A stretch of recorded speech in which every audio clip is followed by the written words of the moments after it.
Welcome back to my channel, Virgo. This reading is for any Virgo with a sun, moon, or rising sign in your astrological chart. Now, we will be distilling the circumstances, situations, events, people, places, things, energy you may be encountering over the next month. So without further ado, let's tune in to tarot for the month ahead. So for the first week, Virgo, we've got the Knight of Swords. And often this will indicate a slowdown. Now, Mercury is retrograde and Virgo is ruled by Mercury, so we may very well feel this slowdown, right? Like we're walking through this thick sludge. So what I like to say with the Knight of Swords reversed is that this can be more of a planning period for you, where you may not have a lot of motivation to actually take action or drive to get up and do stuff. But what you can do is kind of lay low and plan. Write out some action steps for what you can do once your energy returns, because then you can kind of hit the ground running and have a more seamless acceleration or a seamless evolution as far as certain projects you want to accomplish or ventures you want to start or new journeys you want to take part in. If you kind of plan out what needs to be done in order to get there or achieve those things, then again, you can kind of hit the ground running and achieve those things much more seamlessly. Now, kind of piggybacking on that is the Knight of Wands reversed, which again is sort of removing some of our energy, drive, ambition, and motivation. So the first part of October, it may be best to just kind of lay low, but just take time for yourself, rest, recover. Again, you're not going to have a lot of energy to like get out there and do things. And so, yeah, just kind of have like these cozy Netflix and chill days, right? You don't have to be productive every single week, every weekend. So take this time and just kind of rest and recover and plan. You can certainly plan ahead, but doing is not in your cards. Being sounds more appropriate. So just spend more time being in the first part of October rather than doing. Now, the Knight of Swords reverse could also indicate people, right? So you have a lot of people coming out in your month with the Queen of Wands at the end as well. So sometimes the Knight of Swords could be someone who stops talking to you. So there could be a removal, like if someone is not speaking to you, or there might be a breakdown in communication, or emails might get lost, text messages might get lost. And so there might be some miscommunications happening here as well. And with the Knight of Wands, sometimes reversed, it can indicate someone who kind of comes and goes and it sort of just shows up when they want something and then ghosts you in the interim. So there might be some of this energy happening if you're in relationships with these types of people who are just kind of, you know, they only show up when they want something and then they sort of ghost you in the meantime. So keep that in mind. And part of this too is with the World card coming in on the third week. This indicates a culmination, an ending, a graduation, a cycle coming to a close. I see this as putting you in a protective bubble from the universe. So you have the universal support and you're sort of floating in the clouds in a way that feels elevated. So whatever cycle is coming to a close, it's usually indicating a new beginning that takes its place. And this new beginning elevates you in some way. And part of this might be shedding your old self. It might be shedding people or parts of your former life that are no longer serving you, and you're emerging anew. And this is a theme that's been consistent with a lot of the readings this month. And that can have to do with the seasonal cycles. So summer is coming to a close, we're entering into fall, and the year is winding down. And so this makes sense. It's consistent with the energy. It's in alignment. What I see is if these Knight of Swords, Knight of Wands is someone you're in relationship with, perhaps, or someone in your life, in your family, you may be cutting these people off if they're not serving you, if they're in this sort of reverse reverse position, they may not be serving you in a way that's uplifting or elevating or in alignment with your vibration and frequency. And I do see that you are elevating, because at the end of the month, we've got the Queen of Wands, and the Queen of Wands turns heads.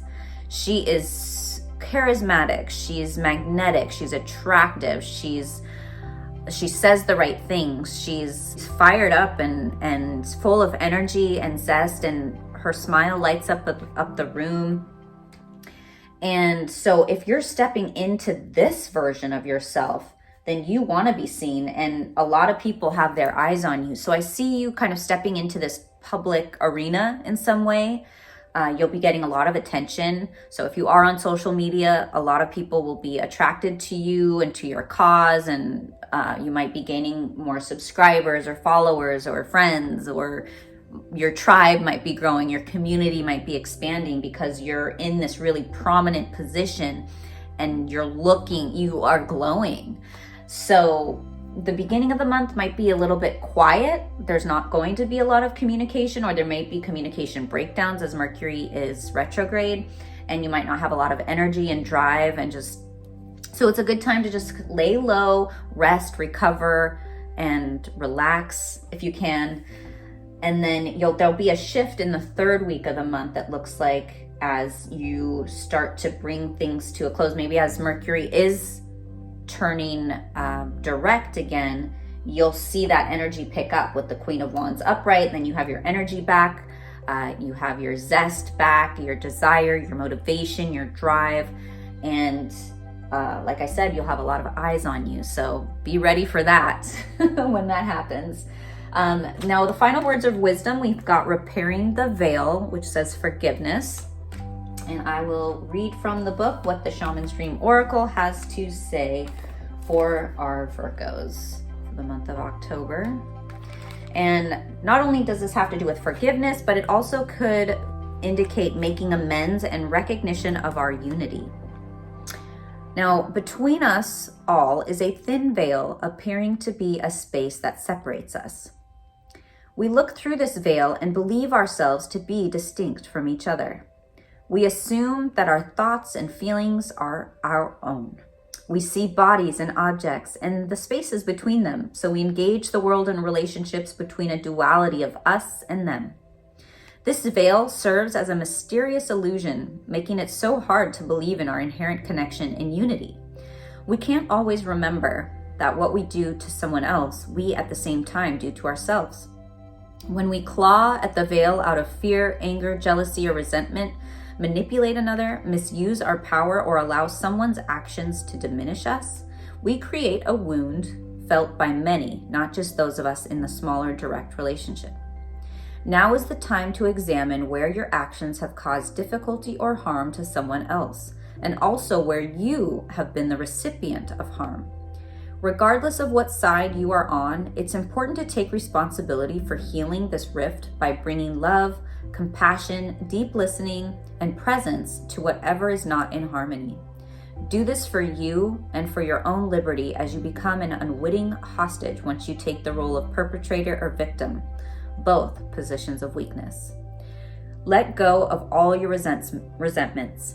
Know your part in the dynamic and make the appropriate amends with that newfound wisdom and understanding. Healing, forgiveness, and mending what is broken in your world is a sweet, much-needed declaration of freedom. So it's possible that you may be going through some imbalances or some, again, communication breakdowns or issues that need to be addressed with people who are comprising possibly these nights that are in your life, this night energy. Knights tend to be people who are like go-getters. They jump into battle without thinking about the repercussions. And so in the reverse position, you might see a retraction of this. You might see these people not necessarily cower, but you might see them kind of move into their shell a bit more and like I said, kind of go silent. And so this may come out because of something you've brought out in the relationship and wanted to address. And maybe it was hurtful for them. And so they're kind of retreating into their shell.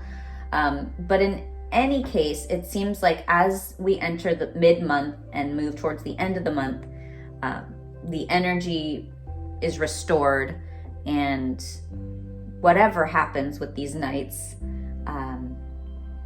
I think puts you in a place of power and attraction and magnetism, and you are certainly in an elevated position. So that's great for Virgos. I hope that if it does have to do with your relationships, that if you're shedding people or places, or not places, but if you're shedding parts of your past, that it's ultimately for your best, and the universe is protecting you. So trust that whatever happens this month is in your best interest and is ultimately elevating you and putting you on your highest path. Virgos, if this resonated with you, please like this video, comment below, let me know how your month unfolds. Share this with any of your Virgo friends. Thank you for being here, and I will talk to you guys next month. Take care.